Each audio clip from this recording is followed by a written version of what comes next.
Hi friend, যারা হরু ভর্তা খাইতে ভালোবাসেন, তার কন্টেন্ট নেই কোনো নেগেটিভ, নেই চাকচিত্য অথবা জোর করে হাসানোর চেষ্টা, তবুও তার ভিডিওগুলো দেখে হাসেন সবাই। একটা সময় অন্যের বাড়ি থেকে চেয়ে আনা চাল দিয়ে যার ঘরে রান্না হতো, আজ সেই রিপন মিয়া দেশের জনপ্রিয় কন্টেন্ট ক্রিয়েটরদের একজন। হ্যাঁ, এটাই বাস্তব। হাই বন্ধুরা, হাই বন্ধুরা, আই এম রিপন ভিডিও বলে কথা শুরু করেন, তারপর চন্দে চন্দে বলে যান মনে যা আসে তাই। এভাবে সহজ সরলভাবে কন্টেন্ট বানিয়ে লাখো দর্শকের মনে জায়গা করে নিয়েছেন নেত্রকোনার রিপন মিয়া। পেশায় রিপন একজন কাঠমিস্ত্রি।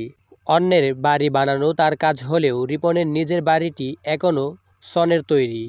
ইদানিং আলোচনায় এলেও সোশ্যাল মিডিয়ায় রিপন প্রথম ভিডিও আপলোড করেন 2016 সালে।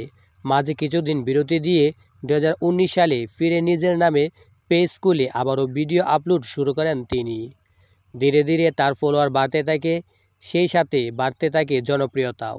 বর্তমানে তার পেজের ফলোয়ার সংখ্যা 6.5 লাখেরও বেশি। কখনো গোসল করতে করতে, কখনো খেতে বসে, কখনো আবার বইপত্র নিয়ে বসে কন্টেন্ট বানান তিনি। কৃত্রিমতার যুগে রিপন মিয়া শুধু ব্যতিক্রমেই নয়, জীবনকে ভিন্নভাবে দেখার একটা আয়নাও বটে। তো বন্ধুরা, রিপন মিয়ার ভিডিও আপনাদের কাছে কেমন লাগে কমেন্ট করেন।